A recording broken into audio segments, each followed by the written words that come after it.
Good morning dear students. बेटे आज हम पढ़ेंगे इलेक्ट्रिक मोटर। आज का जो हमारा टॉपिक रहेगा ये टॉपिक रहेगा इलेक्ट्रिक मोटर। बेटे ये इम्पोर्टेंट पार्ट है, एग्जाम में बहुत बार इसके ऊपर क्वेश्चन आते हैं इस टॉपिक के ऊपर। ठीक है, तो बड़े ध्यान से समझना और कोई भी प्रॉब्लम हो तो बताना जरूर। इलेक्ट्रिक मोटर क्या होती है बेटे? सबसे पहले तो electric motor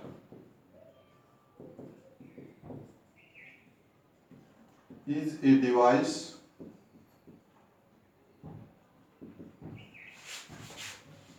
which convert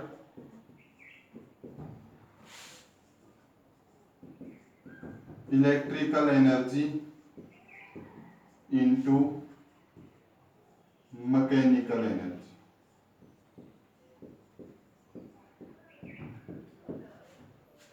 electric motor एक वो डिवाइस है जो इलेक्ट्रिकल एनर्जी को मैकेनिकल एनर्जी में कन्वर्ट करती है। कौन सी एनर्जी को किस में कन्वर्ट करेगी बेटे? इलेक्ट्रिकल एनर्जी को मैकेनिकल एनर्जी में। देखो आप लगभग हर घर में क्या हर डिवाइस के अंदर इलेक्ट्रिक मोटर होती है। फैन में भी मोटर होती है, जो आपकी पानी की टंकी होती है, पानी की जो मोटर होती है वो भी एक इलेक्ट्रिक मोटर ही होती है। जो कूलर वगैरह होता है उसके अंदर भी इलेक्ट्रिक मोटर होती है। हम एनर्जी देते हैं बेटे, इलेक्ट्रिकल एनर्जी वहां पर देते हैं और वो किस में कन्वर्ट हो जाती है? मैकेनिकल एनर्जी में। जब इलेक्ट्रिसिटी पास करवाते हैं तो वो रोटेट होने लगती है। ठीक है, तो वो कौन सी एनर्जी में कन्वर्ट करती है? इलेक्ट्रिकल एनर्जी को मैकेनिकल एनर्जी में। हमें अलग अलग तरह से एनर्जी मिलती है, जैसे विंड एनर्जी मिल जाती है। ठीक है, या फिर बेटे हमें पानी ऊपर कुछ हाइट पर ले जाने में हेल्प कर देती है। तो ये एक तरह से मोटर जो होती है हमारी, वो कुछ नहीं होती, वो सिर्फ एनर्जी को कन्वर्ट करती है। एक एनर्जी को दूसरी एनर्जी में कन्वर्ट करती है। कौन सी एनर्जी को? इलेक्ट्रिकल एनर्जी को। किस एनर्जी में? मैकेनिकल एनर्जी में ये कन्वर्ट करने वाली है। क्लियर है स्टूडेंट्स? फिर इसके बाद है बेटे नेक्स्ट, किस प्रिंसिपल पर ये काम करेंगे? What is the principal?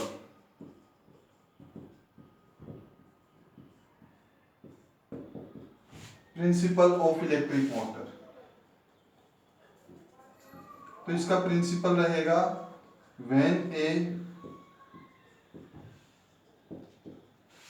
Current carrying coil is placed in external magnetic field,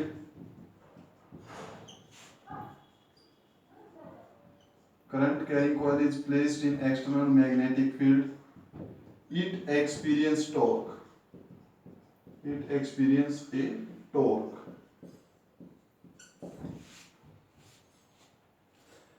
देखो बेटे, मैंने आपको एक वीडियो 2 बार रिवाइज करने के लिए दी थी, लास्ट वीडियो। उसके अंदर ये बोला था कि हम किसी कंडक्टर को, करंट कैरिंग कंडक्टर को, किक वायर का एक्सपेरिमेंट जो हमने किया था कि करंट कैरिंग कंडक्टर को अगर हम एक्सटर्नल मैग्नेटिक फील्ड में रखेंगे तो इसके ऊपर फोर्स लगेगा। क्लियर? सेम वही है बेटे कि जब एक करंट कैरिंग कोयल मतलब आप सभी जानते हो, हमारे पास कोयल अलग अलग टाइप की हो सकती हैं। जैसे ये भी एक कोयल है कि यहाँ पर एक रेक्टेंगुलर कोयल है, इस रेक्टेंगुलर कोयल के ऊपर कॉपर वायर वाउंड कर दिए, वाउंड मीन्स लपेटना, इसके ऊपर कॉपर वायर इस तरह से वाउंड कर दिए और इसको एक्सटर्नल मैग्नेटिक फील्ड में इसके अंदर से करंट पास करवाएं और एक्सटर्नल मैग्नेटिक फील्ड में पुट करें तो ये रोटेट करती है ऐसे। और आपकी मोटर भी ऐसे ही करती है, रोटेशन होती है उसके अंदर। तो ये हमारी डिवाइस है, सॉरी ये हमारा प्रिंसिपल रहेगा इलेक्ट्रिक मोटर का। क्या प्रिंसिपल रहेगा कि करंट कैरिंग कॉइल को किसमें रखा? एक्सटर्नल मैग्नेटिक फील्ड के अंदर अगर रखा है कि ये करंट कैरिंग कॉइल को एक्सटर्नल मैग्नेटिक फील्ड के अंदर रखेंगे तो इसके ऊपर क्या लगेगा बेटे? एक टॉर्क लगेगा। इट एक्सपीरियंसेस ए टॉर्क, इसके ऊपर टॉर्क लगने वाला है। ठीक है, इसको नोट करो पहले बेटे, स्क्रीनशॉट लो। हाँ ये कर लिया नोट कि ये करंट कैरिंग कॉइल को अगर एक्सटर्नल मैग्नेटिक फील्ड के अंदर पुट करेंगे तो उसके ऊपर टॉर्क लगेगा। ये और क्लियर होगा जब हम डायग्राम वगैरह डिस्कस करेंगे। इसकी कंस्ट्रक्शन को डिस्कस करते हैं, कंस्ट्रक्शन एंड वर्किंग।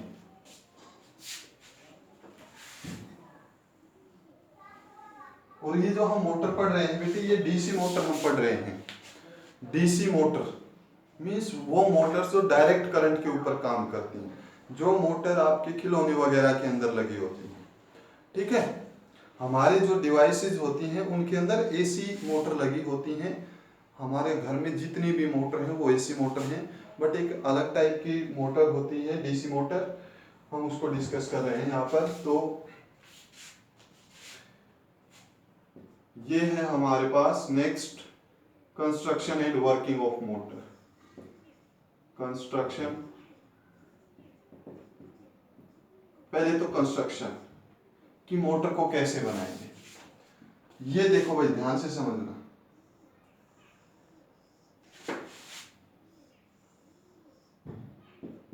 ये नॉर्थ साउथ एक्सटर्नल मैग्नेट है। नॉर्थ और साउथ क्या है हमारे पास, एक्सटर्नल मैग्नेट है। तो इसको हम क्या बोलेंगे, these are field magnets. First part जो होता है फील्ड मैग्नेट्स। कंस्ट्रक्शन में 5 पार्ट होंगे हमारे। फर्स्ट पार्ट कौन सा है, field magnet. It provides external magnetic field. It provides external magnetic field. ये एक्सटर्नल मैग्नेटिक फील्ड प्रोवाइड करेगा, क्योंकि हमारी जो डेफिनेशन थी वो डेफिनेशन क्या थी कि करंट कैरिंग कॉइल को एक्सटर्नल मैग्नेटिक फील्ड में पुट करेंगे। करंट कैरिंग कॉइल को एक्सटर्नल मैग्नेटिक फील्ड में पुट करना है तो ये एक्सटर्नल मैग्नेटिक फील्ड बनाएंगे। ठीक है, क्या है फर्स्ट पार्ट में हमारे पास फील्ड मैग्नेट। क्लियर। सेकंड, इसके अंदर आप यूज करो बेटे आर्मेचर कॉइल। सेकंड कंस्ट्रक्शन के अंदर पॉइंट क्या होगा, armature coil. Sorry, armature coil. Armature coil बेटे एक रेक्टेंगुलर कॉइल होगी। आर्मेचर कॉइल क्या होगी, एक रेक्टेंगुलर कॉइल होगी, और इस रेक्टेंगुलर कॉइल के ऊपर कॉपर वायर वाउंड होंगे। कौन से वायर वाउंड होंगे, लपेटे जाएंगे, कॉपर वायर वाउंड होंगे। ये यहां पर देखो, ये नॉर्थ ये साउथ, इसके बीच में हमने ये रख दिया। ठीक है, ये कॉपर वायर, इसके ऊपर क्या वाउंड कर दिए, कॉपर वायर वाउंड कर दिए। कॉपर वायर वाउंड क्यों किए, क्योंकि बेटे copper is the best conductor, resistance बहुत कम होता है, that's why we use copper. इसके ऊपर कॉपर वायर वाउंड कर दिए। ठीक है, तो आर्मेचर कॉइल जो हमारी है वो कैसी होगी, आर्मेचर कॉइल एक large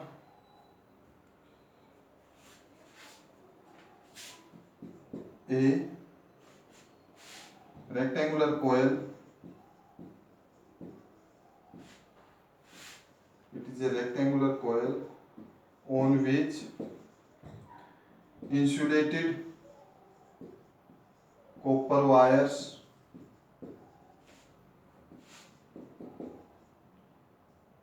are wound.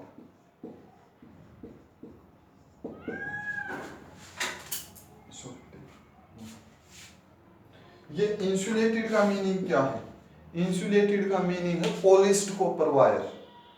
Copper wire जो होती हैं बेटे, आपने देखा होगा कभी मैकेनिकल इलेक्ट्रीशियन की दुकान पर गए होगे, वहां पर कॉपर के वायर होते हैं पतले पतले, उनके ऊपर एक तरह से बेटे एक कोटिंग की जाती है कि आप उनके ऊपर हाथ लगाओ तो करंट नहीं लगता। उसी को हम कहते हैं इंसुलेटर, इंसुलेशन। ठीक है, कि उनके ऊपर जो वो वायर होता है बिल्कुल महीन होता है, बिल्कुल पतला होता है, आपने देखा भी होगा, और उसके ऊपर जब उसके अंदर से जब करंट पास कराते हो और आप उस करंट को टच करते हो तो वो जो वायर है उससे आपको करंट नहीं लगेगा, क्योंकि उसके ऊपर एक ऐसे मटेरियल की कोटिंग की जाती है जिससे करंट ना लगे। तो वो एक तरह से क्या हो गया, इंसुलेट हो गया। तो एक rectangular copper wire on which copper wire on rectangular coil, ये एक कोयल है, ये इस तरह की कोयल है और इसके ऊपर कॉपर वायर लपेट रखे हैं। ये ऐसे कॉपर वायर यहाँ पर लपेटे हुए हैं। क्लियर है? ओके। और ये कॉपर वायर किससे कनेक्ट होंगे? कंस्ट्रक्शन का थर्ड पार्ट जो हमारा है बेटे, मैं यहां पर लिख रहा हूं third part, split rings.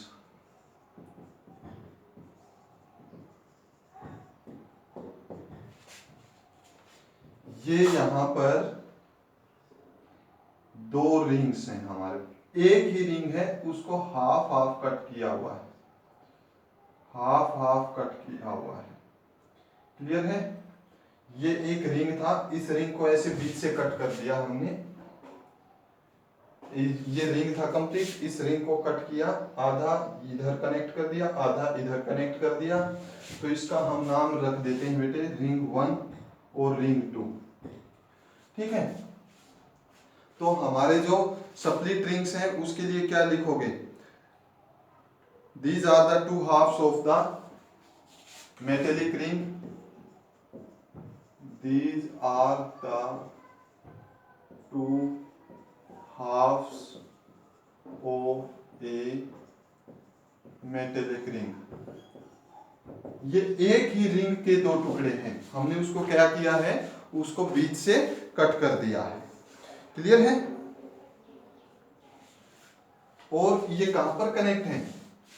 Ends of copper wire connected to ends of copper wire connected to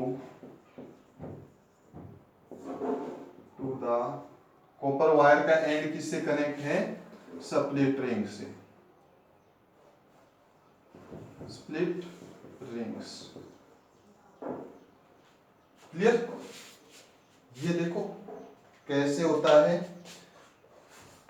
ये हमारे पास रेक्टेंगुलर कॉइल थी, इस रेक्टेंगुलर कॉइल के ऊपर यहां से हमने ये एक यहां पर रिंग ले रखा है, इस रिंग से वायर कनेक्ट की, यहां आया, ये इसके ऊपर वाउंड कर दिया, लपेट दिया, और एक सिरा इधर से नीचे और दूसरे रिंग के साथ ये ऐसे यहां से देखो, फिर यहां से आपको अच्छा दिखेगा बेटे, ये यहां से वायर कनेक्ट किया, ये वायर यहां इसके ऊपर ऐसे रोटेट होकर 2-3 बार, 4-5 बार, 10-12 बार, ठीक है, n टाइम्स इसके ऊपर से वाउंड होके, और ये यहां से वापस फिर ऐसे आकर यहां से एक सिरा इस वायर के दो एंड्स, एक रिंग 1 के साथ कनेक्ट कर दिया और एक को किसके साथ कनेक्ट कर दिया? रिंग 2 के साथ। एक रेक्टेंगुलर ये है हमारे पास। These are the two halves of metallic rings. End of copper wire connect to the split rings. Copper wire के एंड्स किसके साथ कनेक्ट किए जाएंगे? स्प्लिट रिंग्स के साथ कनेक्ट किए जाएंगे। यहाँ पर बेटे आप एक चीज और नोट करो, पहले तो ये दोनों आपने नोट कर लिए होंगे, या स्क्रीनशॉट लेकर बेटे इनको नोट करो, फर्स्ट और सेकंड को। स्प्लिट रिंग को अभी कंटिन्यू और करते हैं इसके बारे में।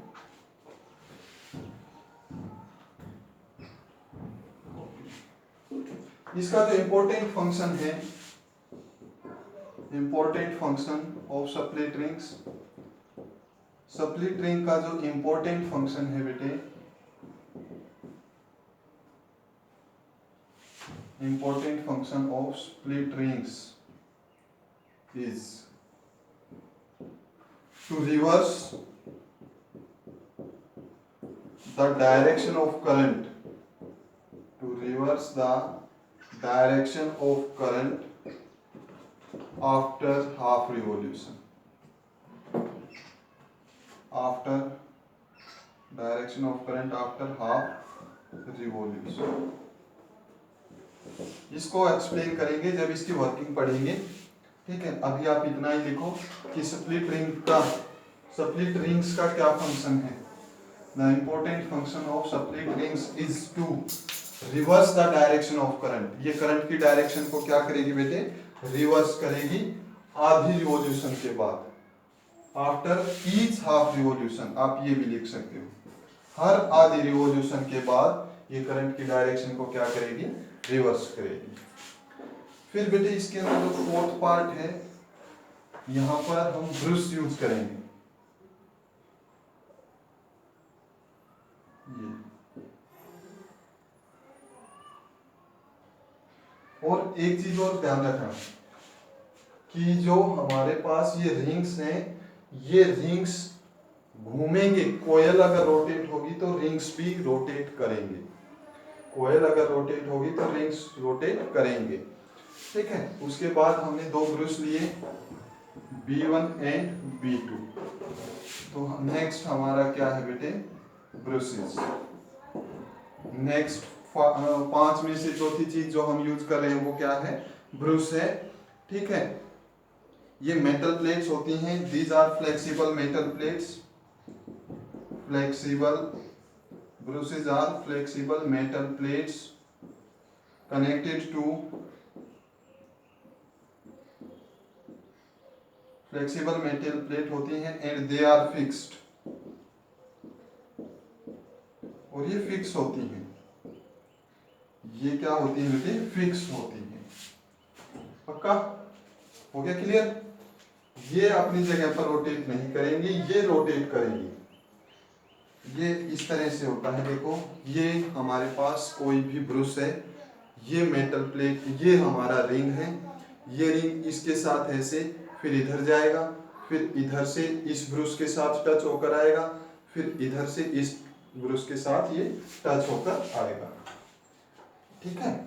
Flexible metal plates and they are fixed. इसको नोट करो बेटे।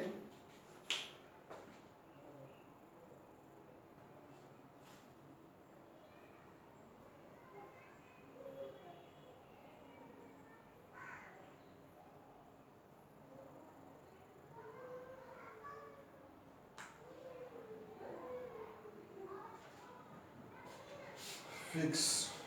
नेक्स्ट कर लिया note. Battery, it provides electric current, electric current to brushes, it provides electric current to brushes. यहाँ पर फिर नेक्स्ट स्टेप में हम क्या कर देंगे, एक बैटरी को कनेक्ट करेंगे, क्लियर। ये बैटरी हम डीसी पढ़ रहे हैं तो डीसी सोर्स की बैटरी लगाएंगे, ठीक है। डीसी सोर्स जिसका मैग्नीट्यूड कंटिन्यूअसली चेंज नहीं होता, जैसे आपका सेल होता है, जैसे आपके इन्वर्टर होता है। इन्वर्टर से पहले जो बैटरी लगाई जाती है, आपकी जो भी बैटरी स्टोरेज होती है वो हमेशा डीसी होती है, इन्वर्टर उसको एसी में कन्वर्ट करता है। जो हमारे घर के अंदर आती है पोल के ऊपर से, वो हमेशा एसी होती है। हमारी जितनी भी घर में डिवाइस लगी होती हैं वो डिवाइस कौन सी होती हैं, एसी डिवाइस होती हैं। बट हम मोटर कौन सी पढ़ रहे हैं, डीसी मोटर पढ़ रहे हैं। क्लियर हो गया। ये डायग्राम रहेगा बेटे, ब्रश अपनी जगह पर फिक्स रहेंगी, सॉरी हाँ ब्रश अपनी जगह पर फिक्स रहेंगी, रिंग्स रोटेट करेंगे कोयल के साथ, और रिंग जो है ब्रश के साथ कंटिन्यूअसली टच में रहेंगे। ये ऐसे छूते हुए, ये घूम तो रही है ऐसे, बट ये क्या करेगी, ये कंटिन्यूअसली इससे जब दूर हटेगी तो दूसरे ही साइड के ब्रश को टच करेगी। तो ये कंस्ट्रक्शन के पार्ट्स थे बेटे, इसको पहले आप नोट करो, स्क्रीनशॉट लो और इस डायग्राम को बनाओ।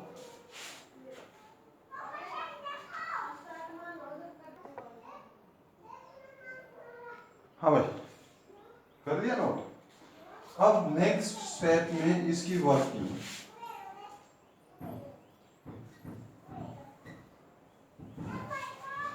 नेक्स्ट स्टेप जो है हमारा बेटे, इसके अंदर हमारी क्या रहेगी, वर्किंग। सिंपल सी वर्किंग है बेटे, प्रैक्टिकली समझना, प्रैक्टिकली समझोगे तब समझ में आएगी, बहुत अच्छे से समझना। Let the coil is rotating anti-clockwise, let the coil is rotating anti-clockwise। अब हमारी कोयल कैसे घूम रही है बेटे, एंटी क्लॉकवाइज। ये एक्सिस है रोटेशन का, ये ऐसे घूम रही है, this is axis of rotation, axis of rotation means जो हमारी कोयल है वो कोयल ऐसे घूम रही है anti clockwise direction, anti clockwise. इसके अकॉर्डिंग ऐसे घूम रही है, ऐसे, ठीक है, एंटी क्लॉकवाइज घूम रही है। तो यहाँ ये बैटरी कनेक्ट है बेटे, ये हमारी ब्रश है, ये सेकंड ब्रश है, यहाँ पॉजिटिव टर्मिनल से ये करंट गया, पॉजिटिव से करंट किधर जाता है, नेगेटिव की तरफ, ये नेगेटिव, ये करंट ऐसे जाएगा, ये करंट ऐसे जाएगा, यहाँ से ऐसे, यहाँ से ऐसे, यहाँ से ऐसे, ये ऐसे, यहाँ इस तरह से ये करंट जाएगा।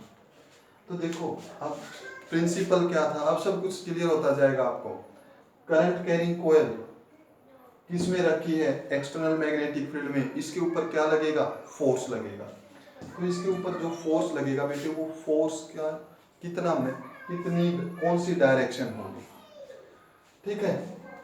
Let the coil is rotating anti clockwise, इसकी नेमिंग कर लेते हैं बेटे, ए बी सी डी, ठीक है, A B C D, and current is from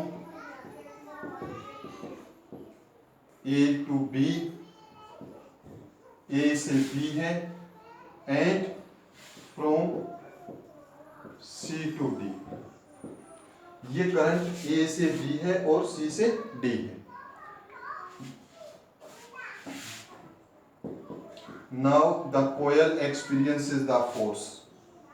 Now the coil experiences a force.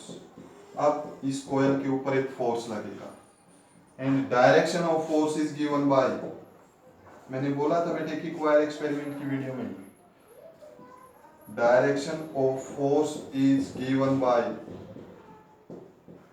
Fleming left hand rule. Force कहीं भी आपको निकालना हो, क्या यूज करोगे आप, Fleming left hand rule. Direction of force is given by Fleming left hand rule.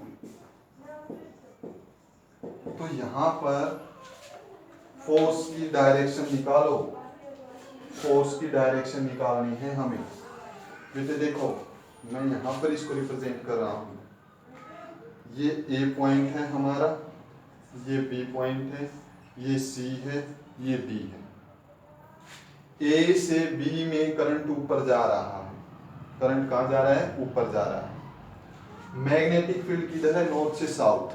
तो Fleming left hand rule, left hand rule के अकॉर्डिंग अगर आपने पढ़ा है, अच्छे से वीडियो देखी है, तो मैग्नेटिक फील्ड किधर है, ये डायरेक्शन है मैग्नेटिक फील्ड की। करंट किधर जा रहा है, अपवर्ड, ये देखो ये मैग्नेटिक फील्ड इधर, करंट किधर जा रहा है, अपवर्ड, ए से बी जा रहा है।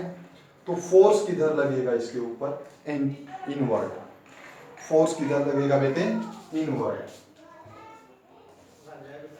तो A B experiences a force,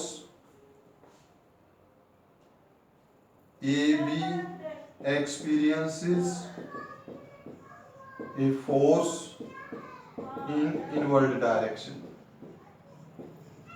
A B के ऊपर एक फोर्स लग रहा है, ये देखो ये इधर करंट अपवर्ड, तो फोर्स किधर, inward. A B experiences a force in inward direction. A B के ऊपर फोर्स इनवर्ड डायरेक्शन में लगा, and C D experiences a force, किस डायरेक्शन में बेटे, मैग्नेटिक फील्ड तो यही है नॉर्थ से साउथ, ठीक है। करंट किधर जा रहा है, डाउनवर्ड डायरेक्शन में। तो ये इस तरह से क्लियर हो गया, ओके। डायरेक्शन कौन सी हो जाएगी, आउटवर्ड, इन ए आउटवर्ड डायरेक्शन। इसमें बेटे आप इसको ये मत लिखो, इसको रहने दो। Let the current is from A to B. Current कहां से कहां है, ए से बी है और सी से डी है, ए से बी और सी से D. Now the coil experiences a force, ये करंट कैरिंग कॉइल है, इसके ऊपर फोर्स लगेगा, and direction of force is given by Fleming left hand rule. ये जो फोर्स लगेगा इसकी डायरेक्शन कैसे निकालते हैं, फोर्स की direction Fleming left hand rule से। लेफ्ट हैंड रूल अगर बेटे नहीं पढ़ा तो एक बार फिर से देखो, हमारा जो मैग्नेट सॉरी बेटे, जो मैग्नेटिक फील्ड है वो नॉर्थ से साउथ, भाई फोर फिंगर किसको रिप्रेजेंट करती है? मैग्नेटिक फील्ड को। ये मैग्नेटिक फील्ड। सेंटर फिंगर किसको रिप्रेजेंट करती है? करंट। करंट किधर जा रहा है? अपवर्ड डायरेक्शन में। और थंब किसको रिप्रेजेंट करता है? फोर्स को। तो फोर्स किधर लगेगा? Inward direction, north to south, ये इस तरह से। क्लियर? इसके ऊपर नॉर्थ टू साउथ डाउनवर्ड और ये बाहर। तो एक बार ए बी के ऊपर फोर्स इनवर्ड लगेगा और सी डी के ऊपर फोर्स किधर लगेगा? आउटवर्ड लगेगा। क्लियर है बेटे? कर लिया नोट? अब देखो ध्यान से समझना। अब ये ए बी घूमकर इधर ऐसे आ गया आफ्टर हाफ रिवॉल्यूशन, आधी रिवॉल्यूशन के बाद। देखो ये ए है, ये पॉइंट ए है, ये पॉइंट को मैंने पकड़े हुए, यहाँ ए पॉइंट है। आधी रिवॉल्यूशन के बाद ये देखो यहाँ पर था एक्चुअल में, ये आधा घूमकर ये यहाँ पर आएगा या नहीं आएगा? पक्का है। तो अब ये क्या हो जाएगा हमारा? A B C D. ये ए, ये बी, ये सी, ये डी। देखो ये सी है ना, मैं इस सी को पकड़े हुए हूँ। इधर क्या था हमारा? सी ही था। पक्का है? आ गया समझ में? तो अब जो हमारा डायग्राम है बेटे, इसको नोट करो एक बार, जल्दी नोट करो।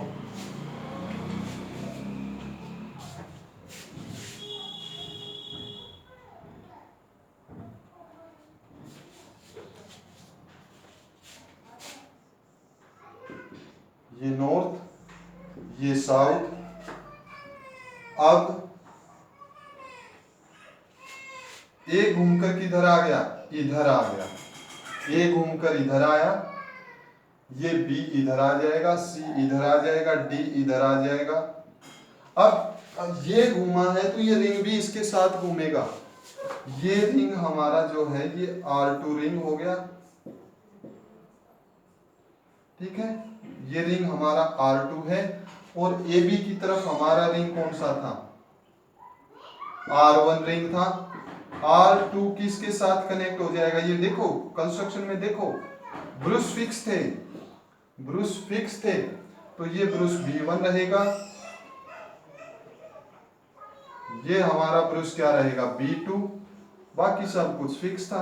ये बैटरी और ये। अब देखो करंट किधर से किधर जाएगा?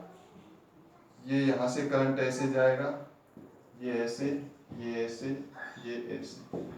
देखना भाई, पहले पहले करंट ए से बी में जा रहा था या नहीं जा रहा था? अब करंट बी से ए में आ रहा है।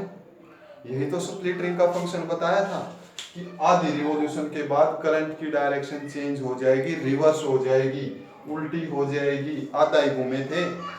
After half revolution direction of current is reverse. और ये देखो ए से बी गया, अब किधर जा रहा है? बी से ए की तरफ।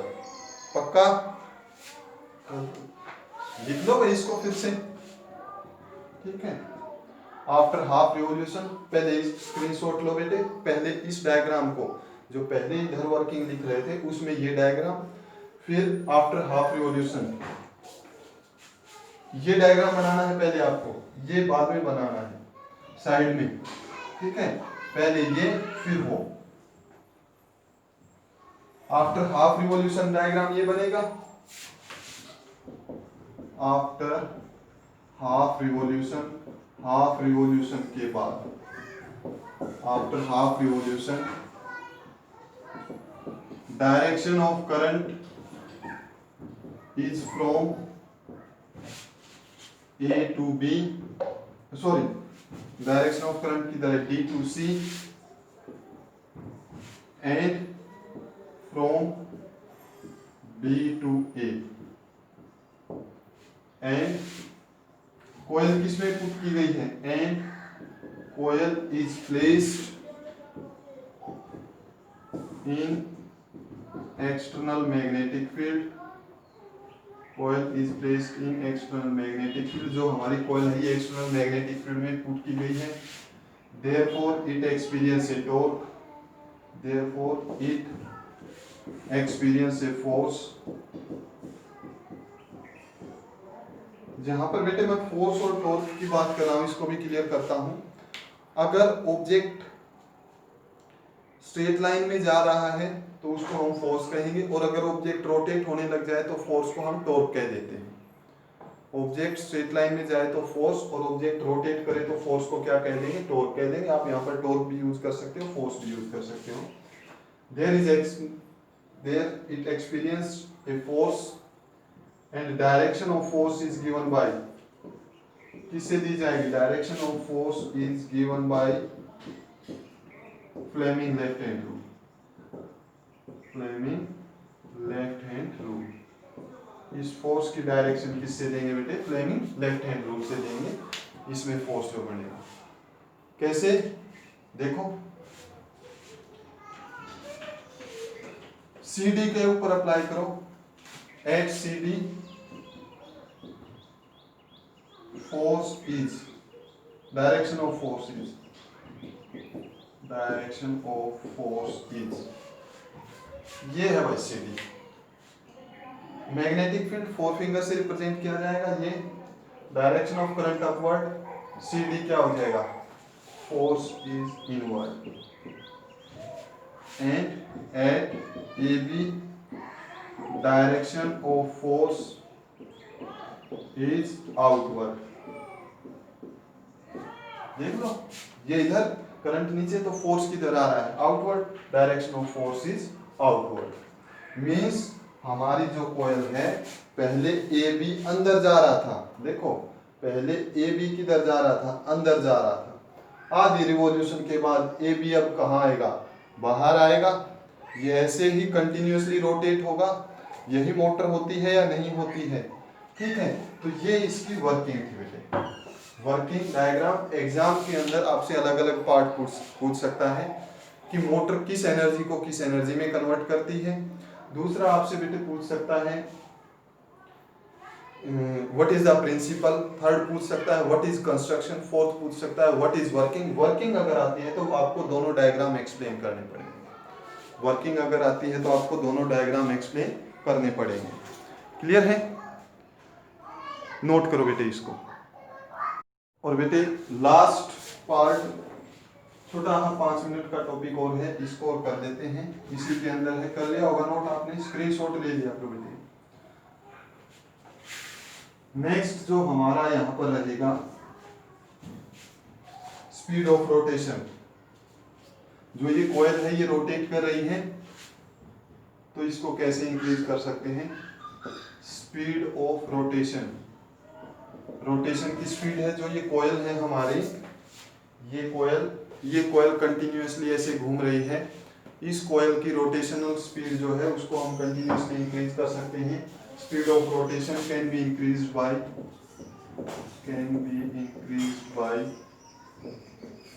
First by increasing number of turns, by increasing the number of turns.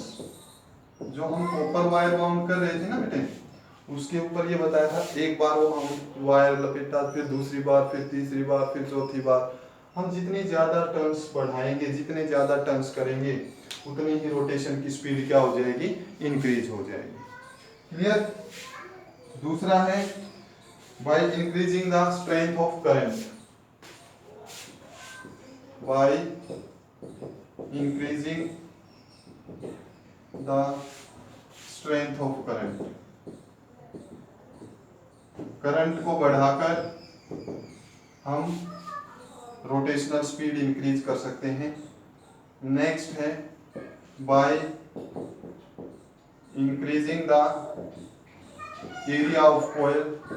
जो हमारी आर्मेचर कॉइल थी, उस आर्मेचर कॉइल का एरिया इंक्रीज करेंगे तो रोटेशनल स्पीड भी क्या हो जाएगी बेटे? इंक्रीज हो जाएगी। और फोर्थ स्टेप जो है हमारा बाय इंक्रीजिंग द